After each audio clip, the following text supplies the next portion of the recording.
ఆయనకు సర్వం సహా అధికారాలున్నటువంటి వ్యక్తిగా ఆయన తన కోఆర్డినేషన్ మీటింగులో ఎగ్జిక్యూటివ్ ఆఫీసర్గా ఎస్పీకి అలాగే కలెక్టర్ని మరియు రెవెన్యూ ఆఫీసర్లకి బాధ్యుల్ని చేస్తూ కోఆర్డినేట్ చేయడానికి గౌతమిని గారిని నియమిస్తూ ఆయన ప్రొసీడింగ్స్ ఇవ్వటం జరిగింది. అంటే వీళ్ళందరూ కూడా బాధ్యులనే కదా అర్థము. కలెక్టర్ గారు, ఎస్పీ గారు, సిబిఎస్ఓ గారు వీళ్ళందరూ బాధ్యులు అని నిర్ణయాధికారపు స్వేచ్ఛ అధికారం అంతా కూడా వాళ్లకు అప్పగించి అక్కడ ఎస్ఎస్డి ఇచ్చేటువంటి టోకన్లు ఇచ్చేటువంటి కౌంటర్ల దగ్గర మాత్రమే బాధ్యతలు అప్పగించినటువంటి హరినాథరెడ్డి మీద సస్పెన్షన్, ఈ రోజున క్రిమినల్ చర్యలు ఎలా తీసుకుంటారు? మరి ముఖ్యంగా ఇతను కూడా రమణ కుమార్ ఒక్కడినే ఎలా బలి చేస్తారు?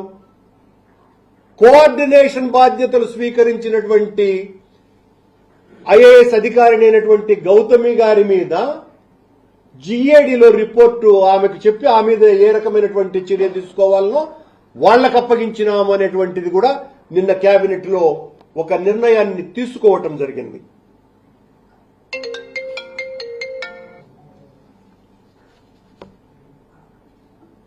అసలు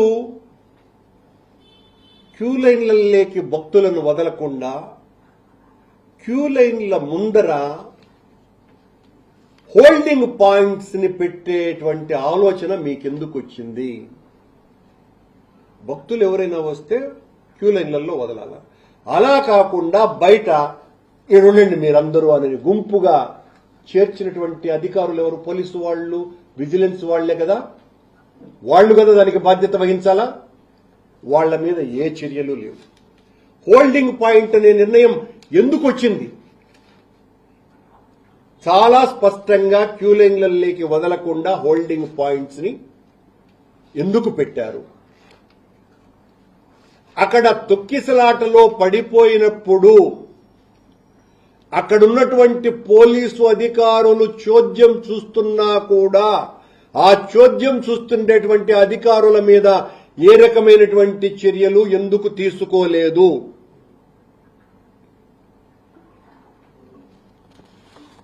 చంద్రబాబు నాయుడు గారు ఈ అన్నింటినీ కూడా మర్చిపోయి ఆ 10 రోజుల దర్శనం ఏంది అంటే వైఎస్ఆర్ కాంగ్రెస్ పార్టీ జగన్మోహన్ రెడ్డి గారు ఏ నిర్ణయం తీసుకున్నా కూడా వెంటనే దాని మీద కొండంత బండ్ ఒకటేసేయాల. ఎంత అన్యాయము, అక్రమమైనటువంటి నిర్ణయము, దౌర్జన్యమైన దానికి మళ్ళా దౌర్జన్యము, అక్రమము, అన్యాయము ఇన్ని రకాలైన పదాలు కూడా వాడతాడు ఆయన. దానికి అన్యాయానికి అక్రమానికి ఏమి సంబంధము? ఒకవేళ ఏదనంటే తప్పుడు నిర్ణయం అనేటువంటి మాట మాట్లాడకుండా ఈ మాటలు ప్రయోగించి 10 రోజుల నిర్ణయం చాలా తప్పుడుది అని అన్నాడు. మా కాలంలో మరి ఆ 10 రోజుల నిర్ణయం అత్యద్భుతంగా మేము నిర్వహించినామే, మీరెందుకు నిర్వహించలేకపోయినారు?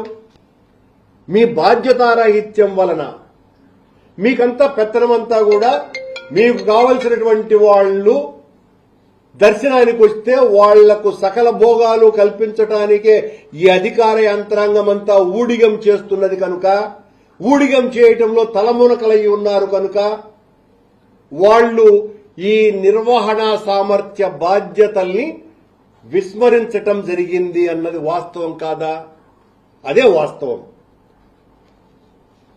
ఇది నిజంగా కూడా చంద్రబాబు నాయుడు గారు ఈ రాష్ట్రంలో మా మీద విధించేటువంటి వేసేటువంటి ఏ విజిలెన్స్ కమిషన్లకైనా కూడా ఆయన మాటల్లోనే ఇది ఒక కేస్ స్టడీ లాంటిది. ఆయన కోరుకున్నట్టుగా మా మీద ఏ విజిలెన్స్ ఎంక్వైరీ వేసినా ఆయన కోరుకున్నట్టే రిజల్ట్ వస్తుంది.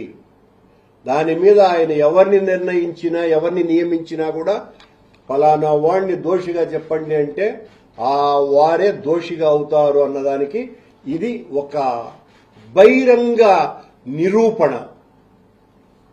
వీళ్ల మీద ముందే చర్యలు తీసుకున్నారు, వాళ్ళెవరి మీద చర్యలు తీసుకోకూడదు అనుకున్నారు. వాళ్లకు కావలసినటువంటి ఆఫీసర్లు వాళ్ళని ఊరుకునే తూతుగా ట్రాన్స్ఫర్లు చేసినారు. వాళ్ళని ఆ తర్వాత వీళ్ళైతేనే మనం చెప్పినట్టు వింటారు అనని ఆ మద్యం సంబంధించి మా మీద వేసినటువంటి సిట్ ఎంక్వైరీలో ఆయన్ను బాధ్యుడినిగా చేసినారు, అధికారిగా, విజిలెన్స్ అధికారిగా ఒకరిని. ఇంకొకరేమో ఏ రకమైనటువంటి బాధ్యత లేకుండా కేవలం ట్రాన్స్ఫర్ అయ్యి వెళ్లిపోవటం జరిగింది. ఇలా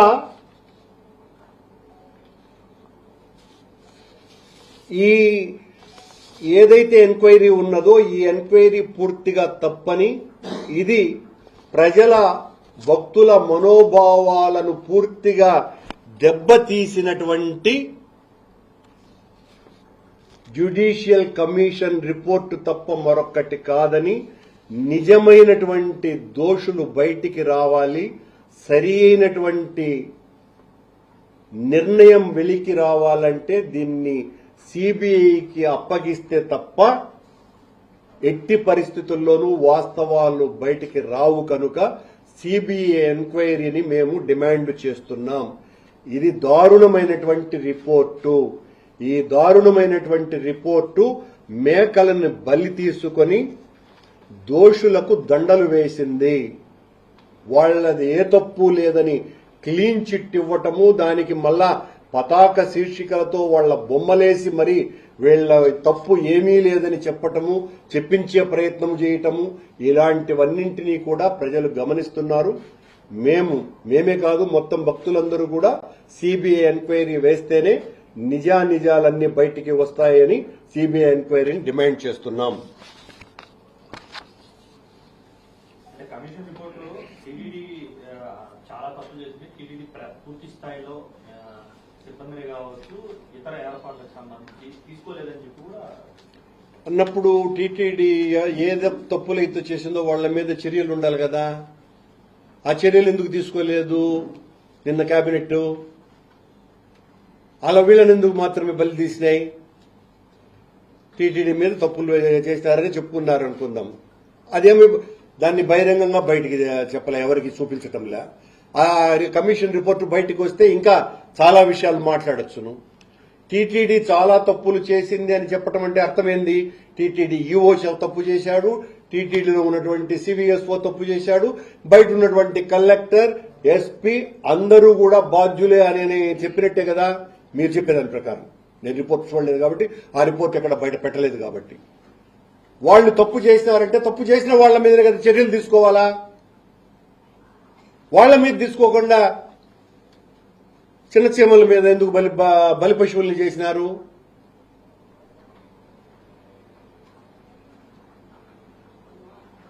వైకుంఠ ఏకాదశి ద్వారా 2 రోజులకి పరిమితం చేస్తే భవిష్యత్తులో దానిపై పోరాటం కాదు, నిర్వహణ సామర్థ్యాన్ని గాలి కొదిలేసి నిర్వహణ మా వల్ల కాదు అని చేతులెత్తేసి అసమర్థులుగా మమ్మల్ని మేము ప్రకటించుకొని ఆ 10 రోజులది వద్దు అని చెప్పటం తప్ప మరొకట్లేదు. అందులో 10 రోజులు అత్యద్భుతంగా నిర్వహించినటువంటి ఆనాటి పాలక మండలి కావచ్చును, అధికారులు కావచ్చును, దాన్ని ఆదర్శంగా తీసుకొని 1,00,000 మందికి పైగా అవకాశాన్ని, 10 లక్షల మందికి పైగా ఆ అవకాశాన్ని కల్పించినటువంటి ఆ గొప్ప నిర్ణయాన్ని వ్యతిరేకించడం అంటే మొత్తం హిందువులందరూ కూడా తీవ్రంగా వ్యతిరేకిస్తారు దాన్ని.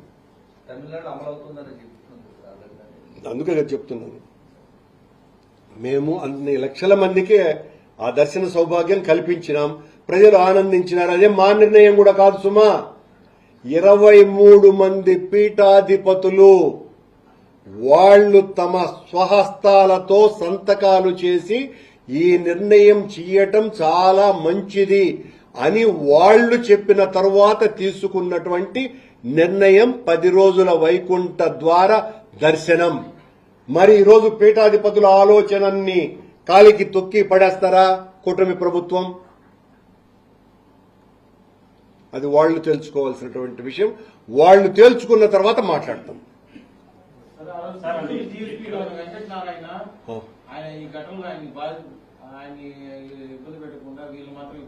ఇంకా అంతకంటే పెద్దోళ్ళు ఉన్నారు కదా.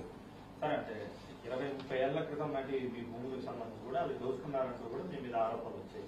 దాని మీద కేసులు పెట్టాలి, నమోదు చేయాలంటూ కూడా.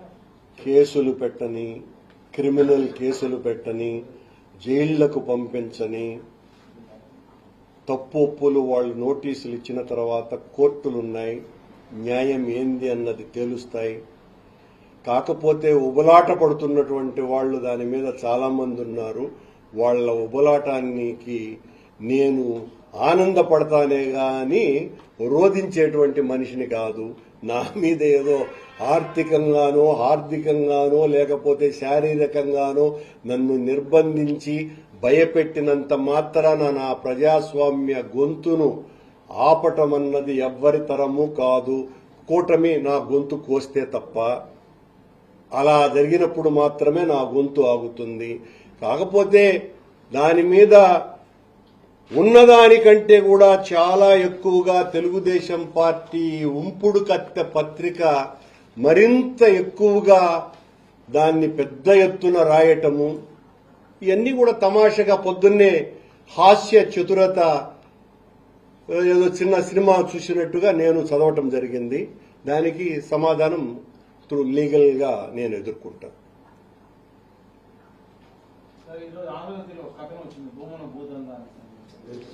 నేను చెప్పింది నీకు అర్థం కానట్టుగా ఉంది.